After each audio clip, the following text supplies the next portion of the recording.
Bom dia a todos. Obrigada pela presença de todos vocês. E nosso próximo palestrante, o Dr. Juan Maria del Cel.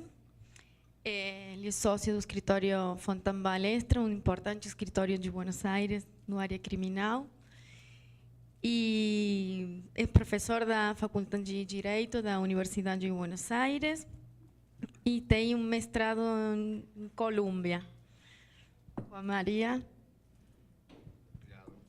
Buenos días para todos. Para mí siempre es un gusto venir a Brasil y máxime cuando me hacen una invitación como esta. De todas formas, si no hubiese sido con una invitación así, alguna excusa hubiese encontrado para volver a este querido país.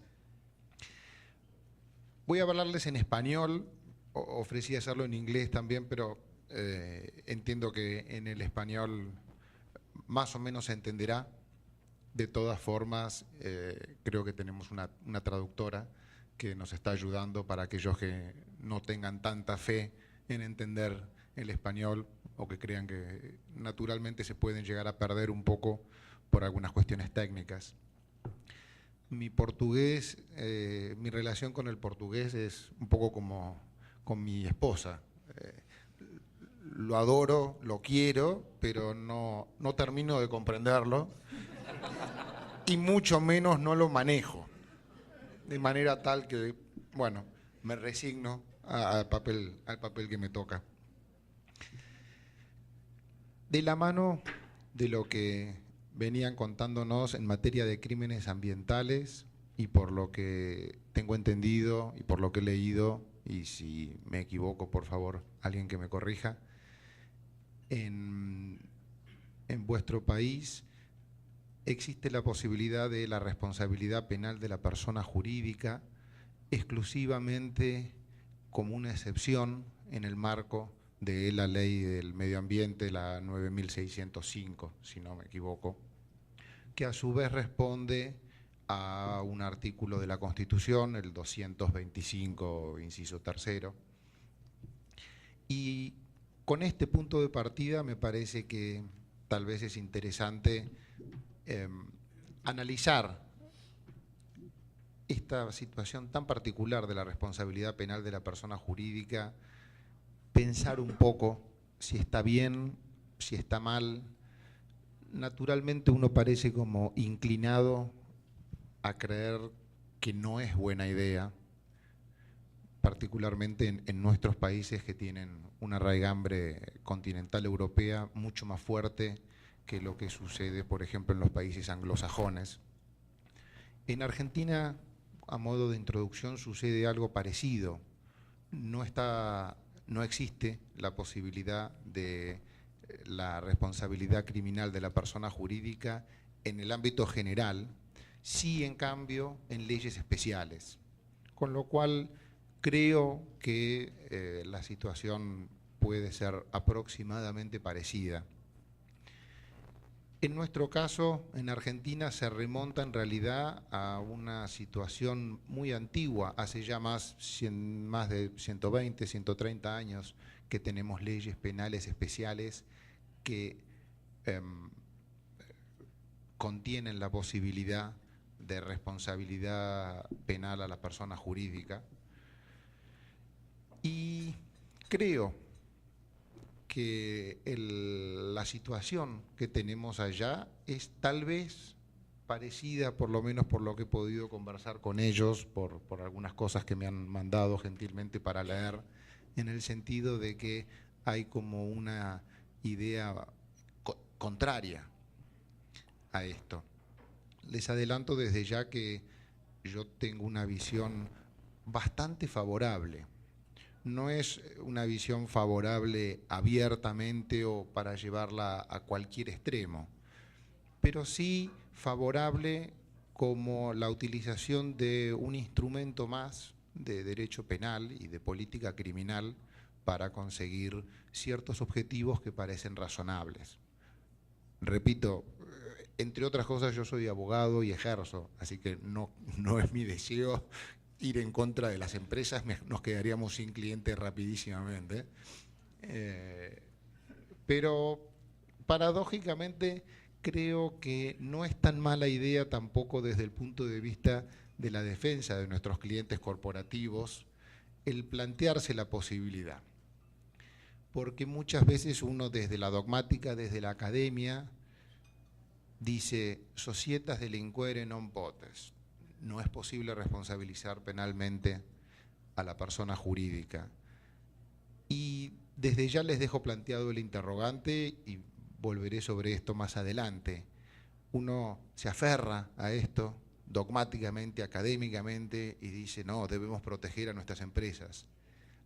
Ahora, como las sanciones de hecho están y no son constitucionalmente inválidas y de hecho son aceptadas, la gran pregunta es, ¿cuál es la consecuencia de esta defensa hacia nuestros clientes o hacia nuestras queridas empresas? En Argentina, ya les adelanto y volveremos sobre esto, las consecuencias suelen ser contraproducentes, porque en el ámbito administrativo, del Poder Ejecutivo, de procesos que se dan en el ámbito de oficiales públicos que responden no al Poder Judiciario, sino al Poder Ejecutivo, al presidente, al jefe de gabinete, en última instancia, no estoy tan seguro que ese proceso sea tan objetivo o tan imparcial como el que sí obtendríamos en el Poder Judicial. Entonces, queda ahí como un primer planteo y me gustaría volver sobre eso. Cuando uno piensa en el marco nuestro, ¿no es cierto?, en la persona jurídica y en la posibilidad de establecerle sanciones penales, automáticamente en nuestro pensamiento, aún quienes no hagan penal, recordarán de la facultad de acción típica, antijurídica, imputable y culpable, y dirán, bueno, esto parece bastante absurdo. Es obvio, y en esta línea vienen en general los argumentos dogmáticos que uno escucha. Es obvio que la persona jurídica no puede actuar, al menos desde el punto de vista de la acción como limitadora del tipo penal, con su función de garantía de bajo qué supuestos podré yo ser sancionado o no. Cuando avanzamos en este ámbito, es clarísimo también que no vamos a encontrar el dolo, el conocimiento y la voluntad tal como todos lo imaginamos. Es así. Si avanzamos más aún, será muy difícil también pensar en un juicio de reproche hacia la persona jurídica, entendido como lo que uno tradicionalmente reprocha a un ser humano, el conocimiento de la desaprobación jurídico-penal del acto más la capacidad de conocerlo. Vale decir, conozco la norma, sé lo que es, sé que no debo ir en contra de ella y así todo hago de cuenta que la norma no existe, le doy para adelante, delinco, y sobre esa base, que en última instancia no se diferencia tanto de lo cotidiano, el Estado efectúa un juicio de reproche en mi contra. Por supuesto, si pretendo encontrar a una persona jurídica que lo piense de esa manera, no lo voy a encontrar. Finalmente, a mí me parece que son las críticas más flojas. También se habla de la imposibilidad y los problemas relativos a la pena. Y yo no sé si con cierto sarcasmo tal vez, o con cierto tono peyorativo, muchas veces se dice, bueno, quienes están favorables a la responsabilidad penal de la persona jurídica todavía nos deben demostrar cómo hacer para mandar a prisión a la persona jurídica. Bueno, por supuesto que eso no puede suceder. Lo que yo creo como primer punto de análisis que es importante es que todos nos demos cuenta, o por lo menos es mi propuesta, de que no hay un problema ontológico en reprimir a la persona jurídica con sanciones penales. Es en todo caso una política que debe decidirse desde el aspecto criminal. ¿Por qué esto? Bueno, porque cada vez que hemos debido regular las personas jurídicas, las corporaciones y las empresas, en tren de hacerlo, siempre hemos encontrado instrumentos normativos y legales que nos permitan hacerlo. puede ser la teoría del órgano, la teoría de la ficción, la teoría de la realidad, desde Savigny y Otto Guerque, pasando a concepciones más modernas o más puntuales, Kelsen y la sociedad como el centro imputativo de normas. Lo cierto es que cuando se trata de dotarla de capacidad, de instrumentar su funcionamiento, de delimitar cómo funciona, cómo decide, quién puede obligarla, lo que hemos hecho es regularla por ley, y cada una de ellas, por supuesto, se regula por estatuto. Desde ese punto de vista, yo creo que no hay inconveniente per se en atribuirle una responsabilidad penal. Claro, deberemos pensar primero si queremos hacerlo, si conviene hacerlo, y luego, y posiblemente lo más importante, cómo hacerlo. Mi primera reflexión es todos estos argumentos que hemos escuchado, la imposibilidad de acción, de dolo, de culpabilidad, de pena, tienen que ver con lo que escuchamos a nuestros académicos, a nuestros profesores, cuando hemos estudiado en la facultad, que nos dicen que la teoría del delito, tal como está delineada hoy, no acepta esta posibilidad. Y la respuesta es, efectivamente, no la acepta. Ahora, nada nos impide, y es, me parece a mí, lo que uno debe hacer, en crear un instrumento, un marco teórico paralelo a la teoría del delito para regular a la conducta de las empresas.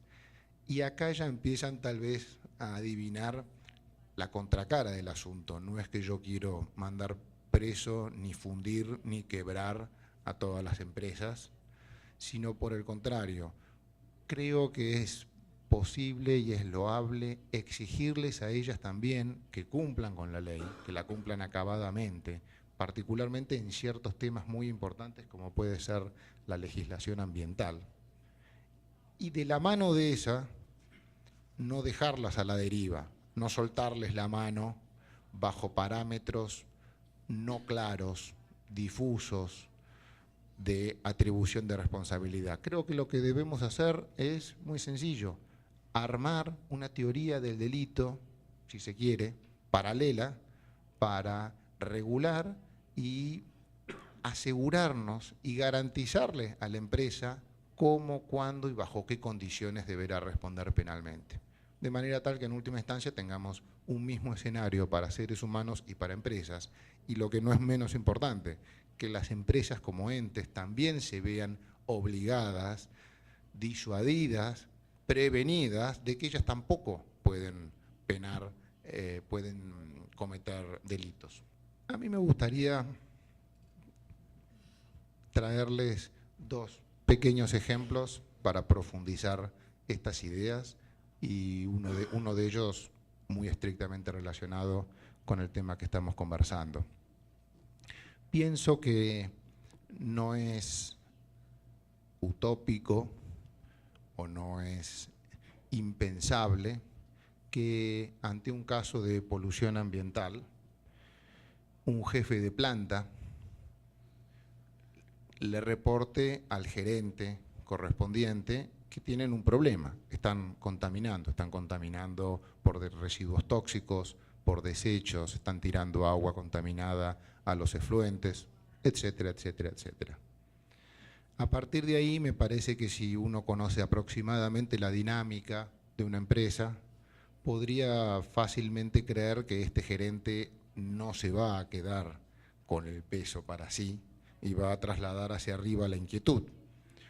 Tarde o temprano llegará seguramente al directorio, y en algún momento dado, entre los directores o el gerente general, se decidirán a encarar el asunto. A encararlo en un primer momento, todos sabemos, posiblemente en el marco extraoficial. Todos tendrán sus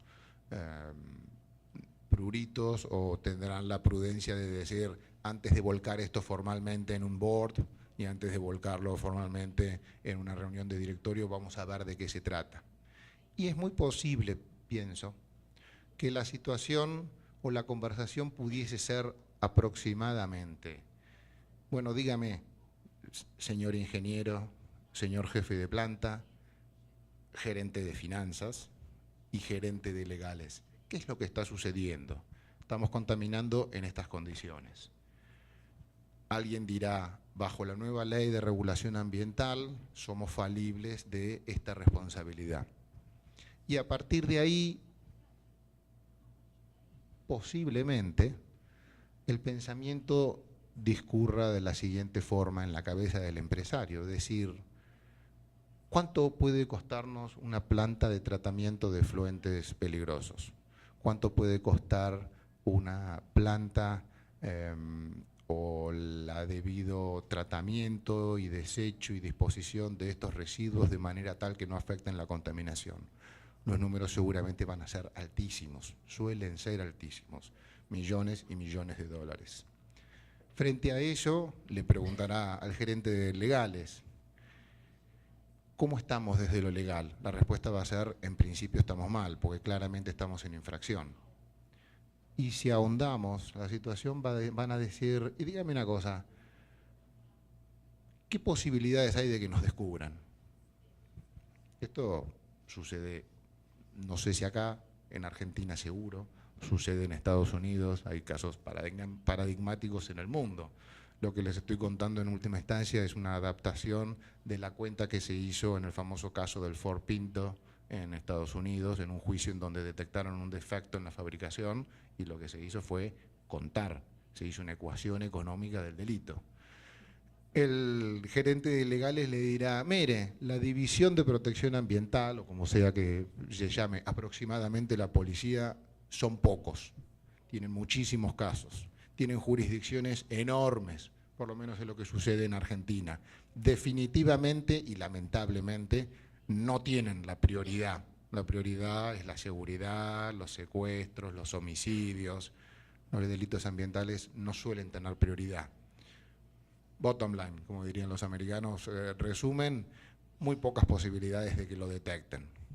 Luego pasamos al ámbito estadístico. Uno diría, bueno, y de todos los casos detectados, ¿cuántos son judicializados? Cada vez menos, del ámbito de la policía al Poder Judicial. Y cuando uno analiza, y de todos los casos judicializados, ¿cuántos llegan a condena? Creo, en Argentina por lo menos, escasísimos, poquísimos, muy pocos, contados con los dedos de una mano seguramente. Si a ese panorama le sumamos, bueno, dígame, y aún en ese hipotético y remoto caso, ¿de cuánto estamos hablando?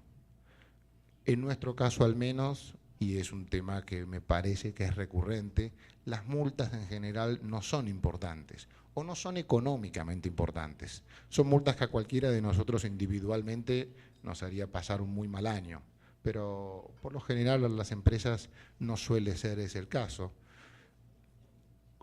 Con lo que no es de extrañar tal vez la decisión. La decisión sea, bueno, dejemos que la cosa fluya, porque justo en este momento, en este periodo de expansión de la empresa, tenemos otras prioridades. O al contrario, en este periodo de recorte de gastos y en este momento recesivo del país, debemos cuidar el bolsillo más que nunca. No estaría mal hacer esta planta, pero mejor dejémosla y ya veremos en qué momento la incluimos.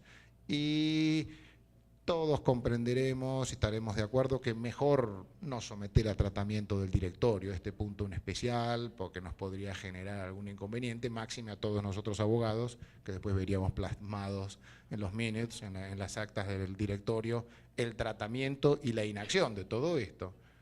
Y tal vez sucede. Creo que muchas veces este puede llegar a ser el ámbito en donde estas cosas sucedan. Yo no creo que haya particularmente personas malignas que estén deseando hacerlo premeditadamente y desde el día uno, algún ecoloco que esté queriendo alterar nuestro sistema, nuestro medio ambiente. Pero sí, cuando falla la regulación, tal vez llegamos a esto. Otro caso más pequeño y más cotidiano, creo que al menos en la ciudad de Buenos Aires lo sufrimos a diario, es el caso de los colectivos, de los buses que circulan por la ciudad.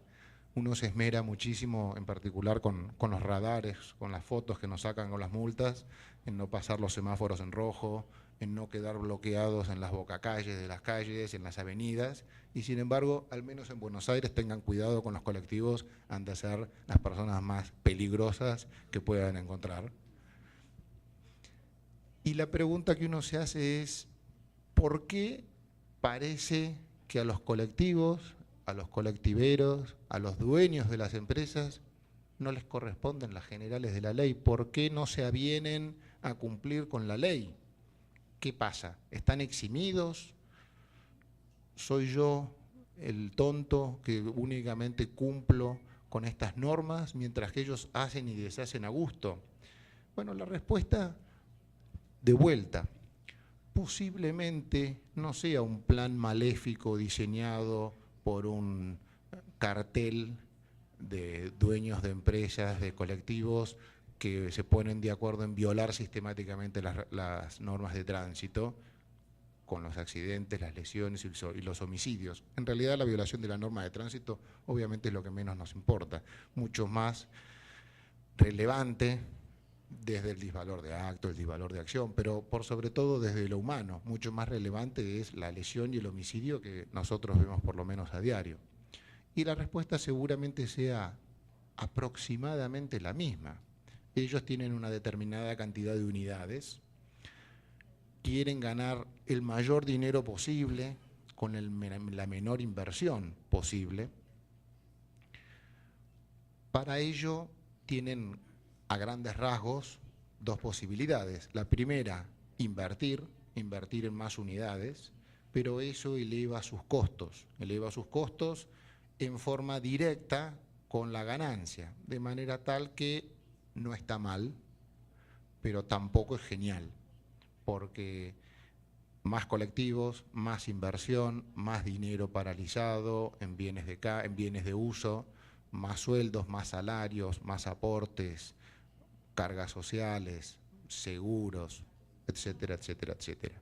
No está mal. Si uno tiene un negocio que anda y lo multiplica, naturalmente la ganancia también aumentará, pero aumentará en forma matemática.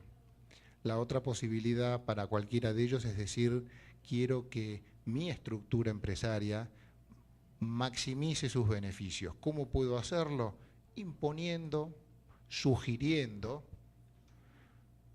que lo hagan de la manera más eficiente. ¿Y cuál es la manera más eficiente? Rápida.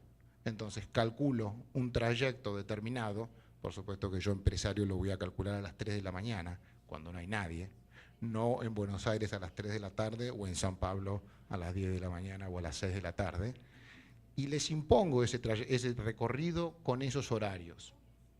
No voy a preguntar cómo o cuándo, les voy a pedir que lo hagan. Naturalmente ellos se verán constreñidos para cumplir con este horario en determinada hora o en determinado rush hour, tengo que ir muy rápido, tengo que ir demasiado rápido, de lo contrario no cumplo.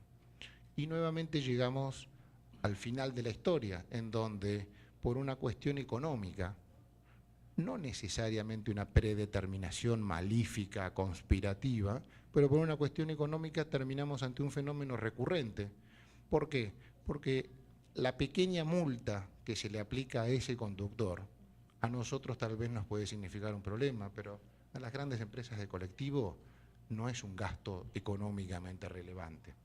De hecho, es muy posible, en Argentina sucede por lo menos, que es bastante bajo, aún para nosotros en forma individual, y el volumen de multas a ellos no les significa un cambio. Y si acaso llegase a figurar en un top 20, top 30, dentro de los 50 gastos importantes de la empresa, cosa que lo dudo, la solución es muy fácil. La costean, la incluyen dentro de los costos mensuales. ¿Cuánto cuesta mantener en funcionamiento esta empresa? Se costea, se preparan todos los costos y se calcula un promedio de cuánto venimos pagando de multas de tránsito. Tan sencillo como eso.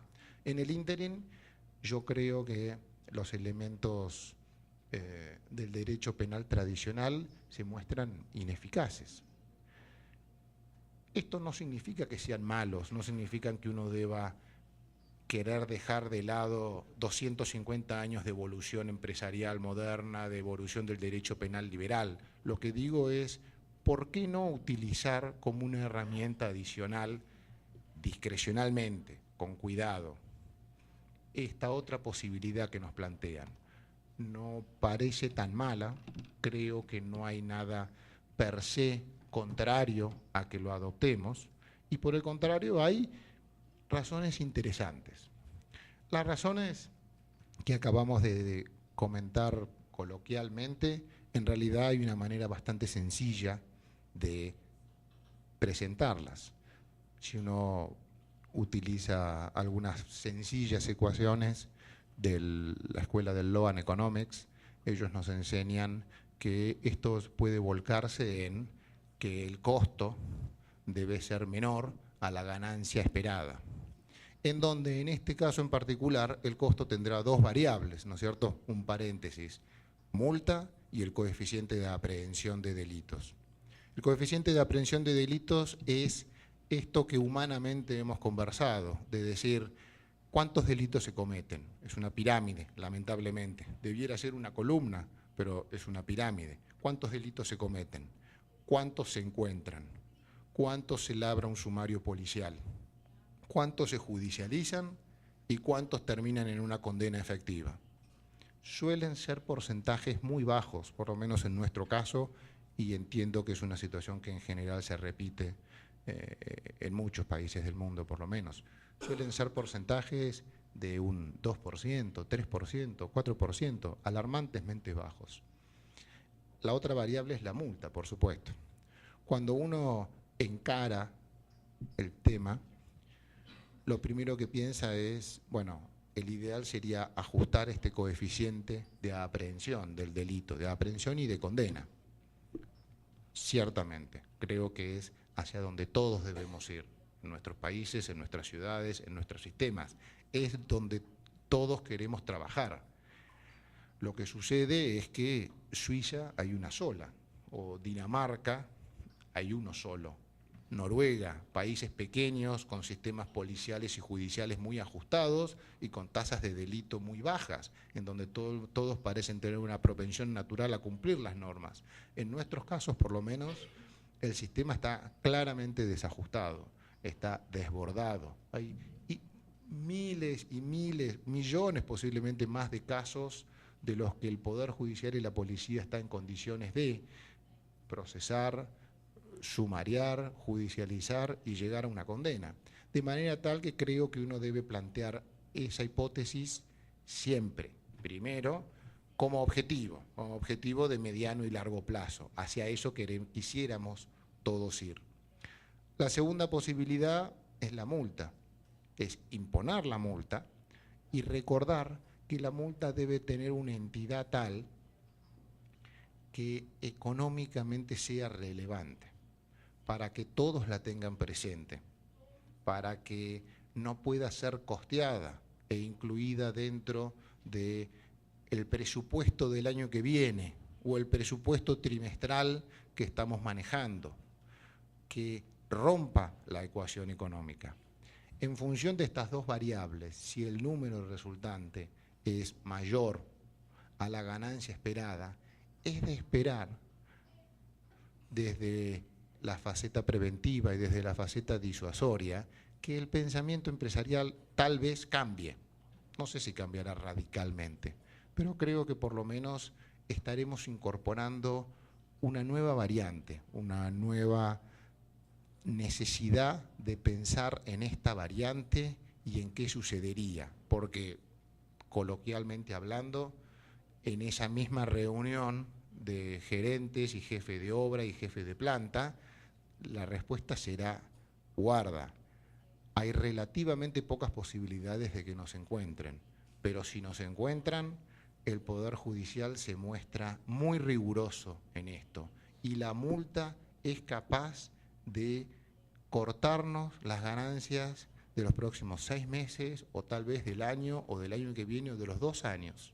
Entonces, frente a esta perspectiva, tal vez consigamos que el pensamiento sea, bueno, momento, teníamos un plan de inversiones importantísima, con un nuevo inversor extranjero, ampliación, nuevas fuentes de trabajo, puestos, empresas, sucursales, pero me parece que esto definitivamente puede complicarnos la vida, me parece que esta eventualidad no la va a aceptar el inversor extranjero, porque es una contingency, es una contingencia muy importante para ellos y seguramente agregue un factor de riesgo mensurable, medido, pero de riesgo al fin, en donde mi propio accionista va a decir, miren, ¿saben qué?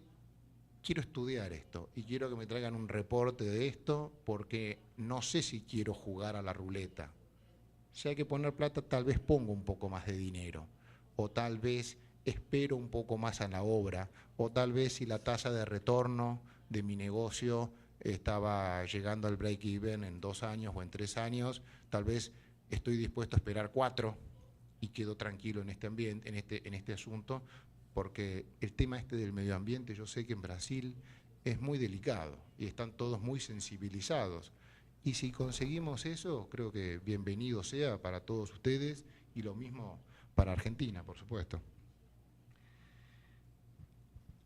A este fenómeno empresarial creo que se complementa con algunas características puntuales de la vida, de la dinámica empresarial. Yo no creo en el empresario demonio, creo que hay mejores empresarios y peores empresarios. Creo que el empresario se rige esencialmente por lo económico, por lo tanto hay que convencerlo también desde lo económico. Y me parece que es importante este tipo de inclusiones en las leyes, en la ley ambiental en el caso de ustedes, en nuestro caso en Argentina, por ejemplo, está incluido históricamente en el ámbito del contrabando, en el Código de Aduanas, sigue siéndolo. Hoy en día está en la Ley de Defensa de Competencia, está en la Ley de Monopolios, está en la Ley de Abastecimiento, está en el régimen penal cambiario, en un montón de ámbitos especiales, en general con alguna sofisticación o con algún cierto grado de tecnicismo y siempre, digámoslo, en temas muy económicos, donde lo económico está a flor de piel, con lo cual, desde mi punto de vista, por lo menos no está mal que así sea.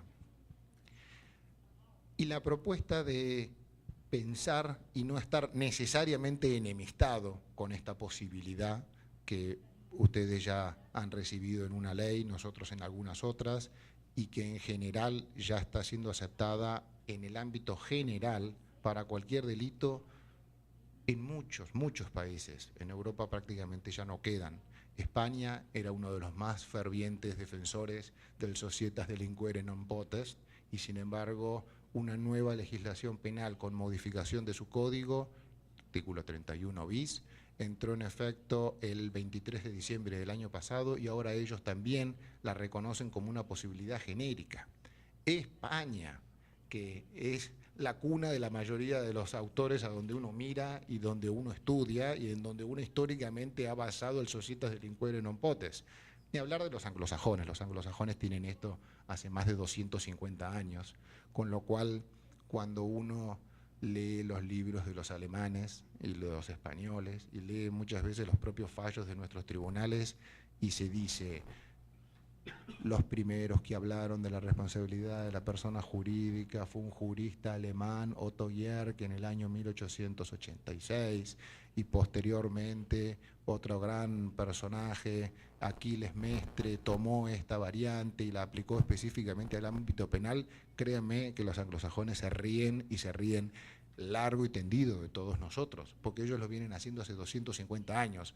Lo que sucede es que, bueno, por una razón u otra, uno tiende a manejarse más bien con ámbitos de los países continental europeos y a desdeñar un poquito todo lo que viene de Inglaterra o de Estados Unidos o de todos esos países.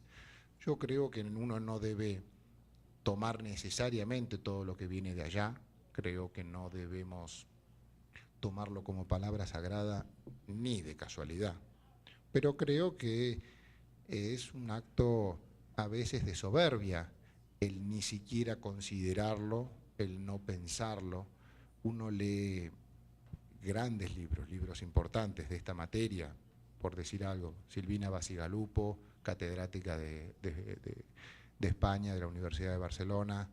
Su tesis doctoral es sobre este asunto, 550 páginas, algo para mí completamente inalcanzable, y sin embargo no menciona la experiencia anglosajona. No la menciona, como si no existiese. En nuestro país sucede algo parecido. 2 o 3 libros muy interesantes sobre el asunto. Alemania, Alemania, Alemania. España, Alemania, Alemania. Y los anglosajones no existen. Yo creo que desde lo académico, desde lo profesional, es un error de método y dar una ventaja gigantesca que no tiene razón de ser. Analicémoslo, veámoslo, si nos gusta, tomémoslo, adaptémoslo, porque tiene su razón de ser. En el ámbito empresarial, las decisiones tienen su propia dinámica. La primera de ellas, la ecuación económica del delito. En suma a esta, ciertas características que hacen que el día a día y la toma de decisiones sea distinto. Primero, fenómenos modernos de disociación entre accionistas y directores. El accionista, que a veces es completamente anónimo cuando la empresa cotiza en bolsa, es una empresa abierta, y un directorio que lo único que busca es maximizar a cualquier costo, pregunto, las ganancias, porque después vienen los ingentes y gigantescos bonos de Wall Street o de Buenos Aires, o tal vez de acá, no lo sé, que cierran en diciembre y en marzo los vemos a todos los gerentes generales haciéndose unos viajes fenomenales o comprando unas casas espectaculares, porque el año pasado cerró bien. ¿Y cerró bien cómo? ¿A qué costo? El accionista en estas medianas y grandes empresas modernas no tiene ni idea qué es lo que está sucediendo, pero le presentan unos estados contables fenomenales, con ganancias, con algo de reparto de dividendos para dejarlos tranquilos a todos, repatriación de capitales en el caso de las multinacionales, y todos más o menos contentos, y nadie pregunta necesariamente, o nadie casi que ni quiere saber cómo llegaron a esto. Pero no hay grandes sorpresas. Cuando se destapan los escándalos en Alemania de Siemens, o cuando se destapan los escándalos en Estados Unidos de Enron, y cuando empiezan a descubrir y ponen caras de sorprendidos los accionistas de Skanska en Noruega, o los alemanes en Siemens, diciendo qué barbaridad lo que ha sucedido en la Argentina, o lo que está sucediendo con nuestras filiales en el mundo, resulta que desde allá, desde la casa matriz, nunca preguntaban, porque muchos no querían saber cómo es posible que nuestra filial en Argentina esté dando tanto dinero y tantas ganancias. Impresionante, debemos tener el mejor management del mundo porque consiguen todos los contratos públicos de concesión, ganan todas las licitaciones públicas. Bueno, entonces ya vemos que es una dinámica distinta. También es una dinámica distinta la diferenciación en pequeñas y grandes empresas de directores y gerentes, en donde los directores establecen metas, establecen rumbos, establecen muchas veces objetivos. Para este año nos hemos propuesto ganancias de tanto, nos hemos propuesto una ampliación en el volumen, el aumento en la facturación, el aumento en las filiales, y le pasan el objetivo a los gerentes y les dicen buena suerte, confiamos en ustedes, lleven adelante esto, y trimestralmente nos cuentan en las reuniones de directorio. Y nada más. Y entonces el gerente, que también está pensando en su bonus, también está pensando en su ascenso, en que lo manden a otro país, en tomar la gerencia general, en que lo nombren CFO o CEO, tal vez relaja su propia moral y dice, bueno, tengo que cumplir esto casi cueste lo que cueste. Y la mirada desde el otro lado no es una mirada tan inconsciente. En realidad, todos nuestros queridos clientes y empresarios muchas veces son conscientes de los riesgos, pero con las soluciones tradicionales del derecho penal, todo queda en general morigerado o como mínimo los efectos secundarios quedan muy contenidos. Sin ir más lejos, por aquello que una vez dijo un gran profesor, yo se lo escuché por lo menos a John Coffey en la universidad en Estados Unidos hace unos años, y luego a otro profesor en Argentina, Jaime Malamud, cuando dijeron, esto es como la falacia del primer vagón de tren. Analizamos los accidentes ferroviarios, determinamos que la mayor tasa de muertos y de lesionados está en el primer vagón. Solución genial, eliminemos el primer vagón de cada tren que sale. Como si eso fuese verdaderamente la solución. Por supuesto que el segundo vagón tomará el lugar del primero y el problema seguirá ahí. Si yo no ataco el problema en su médula, lo único que conseguiré es, en el mejor de los casos, un gerente preso. En Argentina, difícilmente, desde ya se los adelanto. Es difícil llegar a condena y mucho menos aún, lamentablemente o afortunadamente, que por delitos económicos alguien vaya efectivamente preso. Con lo cual, encima, todo se va relajando y todo fluye y todo tiende hacia, bueno, tal vez no sea tan importante la propia concepción de los delitos, este tipo de delitos. El delito de evasión, ni hablar, todos somos más o menos seguidores de la ley, pero también parece haber como un consenso más o menos humano, natural, en donde si uno evade impuestos no es tan grave. No estoy matando a nadie, no secuestré a nadie, ni torturé, ni abusé sexualmente de nadie. Bueno, eso no ayuda. Delitos de medio ambiente, típico.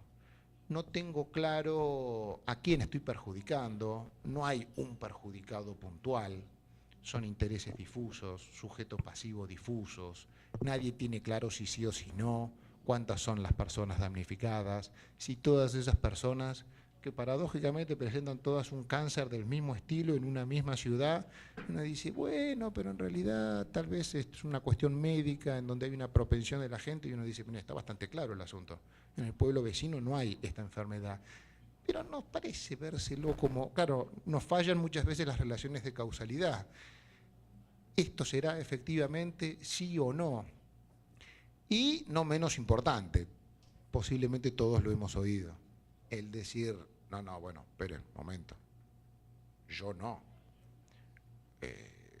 Esta negociación vecina a lo ilegal o reñida con la ética, esta manera en la cual gané el concurso de la licitación, no ha sido para beneficiarme a mí, yo estoy trabajando para la empresa. Como si eso verdaderamente dijese algo respecto de la culpabilidad o lo delictivo o no de la conducta. En fin, es un ámbito distinto y una dinámica distinta en donde creo que es válido, por lo menos, considerar otras opciones. Esta opción.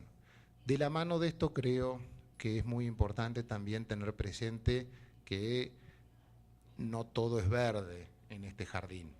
Hay que ser muy cuidadosos en las sanciones que se aplicarán. Hay que ser muy cuidadosos de que la multa sea lo suficientemente fuerte como para influir en la vida empresaria, pero no lo suficientemente grave como para tal vez llevar al cierre de la empresa, porque en ese caso entonces habré llegado al extremo opuesto. El remedio termina siendo peor que la enfermedad. En tren de castigar a esta línea de directivos o de gerentes, a la persona jurídica per se, dejo sin trabajo a 300 personas, 400 personas, 500 personas. Bueno, no. Lo que debo hacer, creo fervientemente, es, del mismo modo que debo legislar, o sería buena idea hacerlo, también prever cláusulas de salvaguarda normativa que prevean estas decisiones. No son procedimientos tan raros, estoy seguro que ustedes tendrán cuestiones similares. Nosotros en Argentina, en los casos de concursos y quiebras de las empresas, hay un montón de procedimientos previstos de manera tal que el síndico o el juez, frente a la posibilidad de que la empresa vaya a la quiebra y todos los trastornos que ello traería, aunque esté definitivamente en cesación de pagos y aunque la empresa sea inviable por completo, se decide mantenerla con procedimientos de cram down, con procedimientos de liquidación, de separación. Existen los instrumentos, lo único que uno tiene que tener es la voluntad y la originalidad para preverlos normativamente y evitar los efectos secundarios que esto puede traer. Un profesor americano hace muchos años ya propuso lo que yo creo que es una medida muy original y muy creativa. Hasta donde yo sé, por lo menos, no tuvo seguimiento. No hay ningún estado que yo sepa que la haya aceptado. Pero él dijo, ¿saben cuál es una de las mejores maneras de morigerar o de lidiar exitosamente con las consecuencias no deseadas de la sanción a las personas jurídicas? Y él dijo, pensemos en los equity fines, sanciones de capital, como una alternativa más.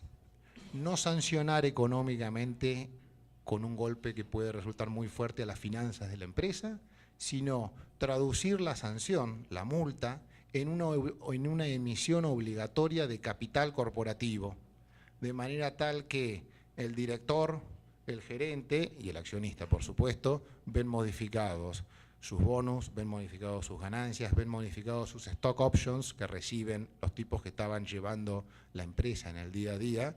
Resulta que el stock option que reciben como bonus quedó licuado o licuado en gran manera. La vida económica de la empresa continúa y con ese nuevo equity que se emite, se crea un fondo o se asigna directamente para la reparación del daño ambiental o para la reparación de los problemas de monopolio, para la reparación, para la creación de una junta o de un órgano encargado de velar porque esto no ocurra.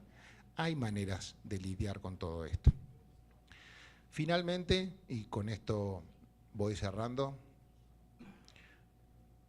creo que aunque a primera vista todo esto puede resultar tal vez muy duro en contra de las empresas, es cierto, lo que propone la ley de medio ambiente de ustedes, lo que proponen varias de nuestras leyes en Argentina, es una regulación dura, difícil en contra de las empresas, pero creo que no menos justa. Si todos nosotros individualmente debemos cumplir con la norma, también la empresa.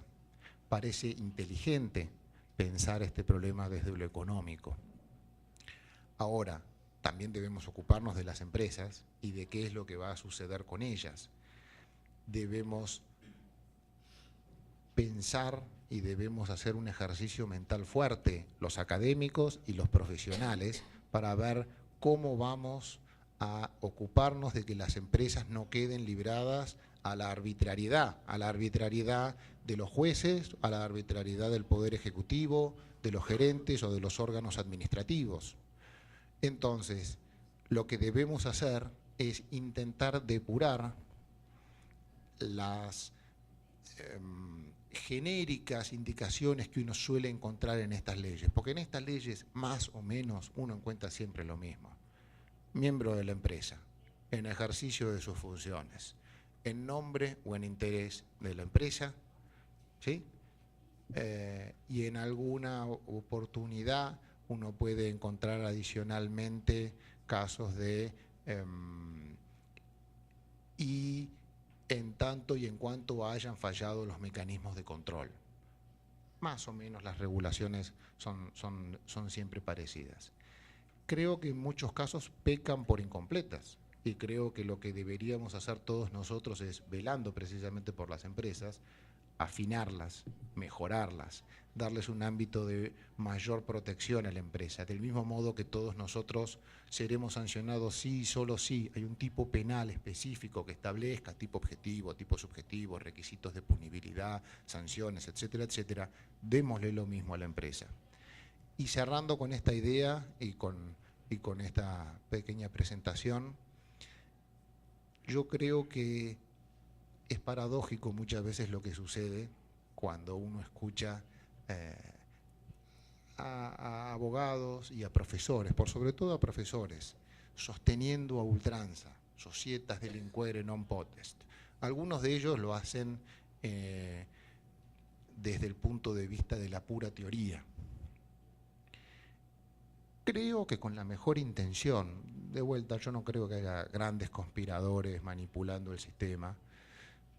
Hay 2 libros en Argentina en el ámbito penal que son, sin duda, los más consultados. Uno es el de Eugenio Zaffaroni, el otro es el de Edgardo Dona. Ambos libros, en el capítulo Responsabilidad Penal de la Persona Jurídica, explican largamente que no es posible. Conclusión: todos nuestros graduados en la facultad terminan diciendo societas delinquere non potest.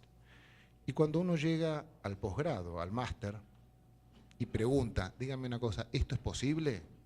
Todos lo miran a uno diciendo, pero por favor, claramente que no. Pero nunca falta alguno ahí en el fondo que ya está más allá de lo académico, que ya ha tenido la posibilidad de ejercer la profesión y desde el fondo asiente diciendo sí. ¿Y por qué dice usted que sí? Porque hay leyes que de hecho lo admiten, y todos con los ojos grandes, diciendo, pero ¿cómo? Nuestros doctrinarios, nuestros académicos dicen que no. Y cuando yo les cuento, miren, 1876, ley 810 de aduana, por primera vez en la Argentina admitió la responsabilidad penal de la persona jurídica, la gente mira asombrada, diciendo, pero entonces me estuvieron mintiendo todos estos años. Bueno, en lo académico hay una disociación que no será ni la primera ni la última, en donde lo teórico toma ya tal vuelo que al final terminan como persiguiéndose la cola ellos mismos, ¿no es cierto? Terminan tan afianzados en sus modelos teóricos que se olvidan de la legislación. Si la legislación existe, yo invito por lo menos a no olvidarnos de que existe. La otra variante, estos son los académicos, muchos profesionales, con la mejor de las intenciones, dicen no a la sanción penal de las personas jurídicas, no a los procedimientos judiciales, penales en su contra. Yo creo que en muchos casos, si nuestros clientes nos escuchasen y si alguien analizase las defensas que nosotros esgrimimos a diario a favor de nuestras empresas, si el empresario o el gerente de legales de la empresa lo piensa con un poco de perspectiva, creo que pronto quedaríamos sin trabajo, porque nosotros como penalistas tal vez presentaríamos como una gestión muy exitosa, decir, se inició un sumario penal y hemos conseguido bloquear la posibilidad de que la persona jurídica responda penalmente, solamente sus directores. Por empezar, los directores no estarán muy contentos, pero por lo menos desde lo económico parecería que sí. Ahora, las multas están, las sanciones están, y lo que los propios profesionales muchas veces decimos, los juzgados dicen en sus sentencias, y todos admitimos, es que, bueno, el hecho de que societas delinquere non potest no dice nada, no impide la posibilidad de que en el órgano administrativo correspondiente se sustancie el sumario, se delimite la responsabilidad y eventualmente se sancione a la empresa. Muy bien. Eso en Argentina, por lo menos, es casi como echar la empresa a la cueva de los leones, porque nuestro poder judicial, con sus más y con sus menos, tiene fuerza, tiene peso, y uno sabe de ciertas cosas que uno puede esperar. Ahora, no puedo decir lo mismo en los ámbitos administrativos. Lidiamos a diario con los ámbitos administrativos. AFIP-DGI, que es el equivalente del IRS americano, para todo lo que tenga que ver, por supuesto, con evasión de impuestos y evasión previsional. Ley y régimen penal cambiaria, sumarios que se efectúan en el Banco Central. Intuyo que tal vez acá pueda haber una situación similar. Sumarios de aduana y multas por contrabando en la Administración Nacional de Aduanas. Problemas de lavado de dinero en la unidad fiscal de lavado. Problemas de defensa de la competencia y de antitrust en la Secretaría de Comercio del Ministerio de Economía. Y cuando uno va a esos ámbitos, son procesos en general muchísimo más inquisitivos, con mucha menos prueba, con una parcialidad muy llamativa. Y la pregunta entonces con la que concluyo es, ¿realmente le hemos hecho un bien sustancial a la empresa defendiéndola del ámbito penal y a cambio de eso la hemos mandado al ámbito administrativo? Primera cuestión. Y segunda cuestión para pensarlo. Es paradójico, pero también en los ámbitos académicos, aquellas leyes que no prevén expresamente la responsabilidad penal de la persona jurídica, pero que sí prevén la posibilidad de una sanción, dan pie a que inmediatamente surja la contrapartida de esto. La preocupación de todos nosotros abogados, ¿cómo hacemos para dotar de garantías penales a este procedimiento administrativo? ¿Cómo hacemos para velar para que la prueba y la evidencia que queremos que se haga efectivamente se produzca? Porque en un juzgado o en una fiscalía, medianamente, con más o con menos, podríamos producirla. No sé en la experiencia de ustedes, en nuestra experiencia es como intentar ir en contra de esta pared. Yo le propongo al Banco Central que haga prueba en beneficio de la empresa que tuvo un problema en el régimen de cambio y que ingresó tardíamente las divisas, y el Banco Central sistemáticamente dice que no, porque lo único que quiere es llegar a una sentencia en donde imponga la multa. De manera tal que el fin de la historia a veces no es tan bueno. De la mano de eso, académicamente se plantean problemas de decir, bueno, hemos creado un ámbito de derecho penal administrativo, y es una realidad que en este ámbito se relajan las garantías penales y procesales. Ok. ¿Es bueno? Todos en general coincidimos que no. Porque la sanción, y este es el nudo del problema, por más que yo le cambie el nombre y yo le cambie la jurisdicción judicial administrativa, la sanción sigue siendo penal. En la medida en la cual este tipo de sanciones no reparan, no restituyen las cosas al orden anterior, no buscan un resarcimiento integral de la cosa, sino que se manejan con montos altos que buscan prevención, buscan golpes, prevención general, prevención especial, buscan disuadir, son penales en naturaleza. En Argentina no existen los punitive damages, salvo en una pequeña ley, en un articulito chiquitito. Pero en definitiva son punitive damages. Entonces, por la misma razón por la cual nuestros dogmáticos rechazan los punitive damages, en realidad también deberían rechazar estas sanciones que tan alegremente mandamos al ámbito administrativo, porque no son sanciones civiles que buscan reparar, son sanciones que buscan marcar un ejemplo. Y finalmente, la última preocupación que surge, uno dice, bueno, tengo este procedimiento administrativo en donde se lleva adelante el sumario con esta sanción, que yo sé que es penal, pero le he puesto el mote de administrativo, y mi gran preocupación es conseguir la revisión judicial suficiente, superficial, sino que quiero una revisión de fondo, y si fuese posible, quiero que el juez que revise, juez penal económico, juez federal, juez criminal, que revise también las grandes arbitrariedades que se han producido en el ámbito de la prueba, porque por supuesto que me han dicho que no a casi todo. Entonces quisiera que el régimen legal también le dé la posibilidad de producir prueba antes de revisar. En nuestro caso se llaman medidas para mejor proveer antes del dictado de la sentencia. Moraleja, todos terminamos haciendo el camino en sentido opuesto. Supuestamente luchamos por salvar a la empresa de lo criminal. aceptamos que esto suceda en lo administrativo, pero después nos damos cuenta que en realidad nuestro cliente tiene un problema serísimo en lo administrativo y queremos que lo revise lo judicial. Y la pregunta es, ¿pero no hubiese sido entonces más inteligente desde el día 1? Porque la sanción es siempre la misma. La sanción es penal, no es reparadora. No quiere volver las cosas al estado anterior. ¿No hubiese sido tal vez como una cuestión más prudente desde el día 1 decir, ¿saben qué? No es tan mala idea, además que esto quede en el ámbito judicial?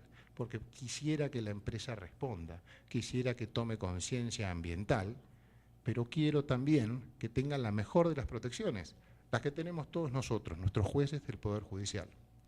Muchas gracias.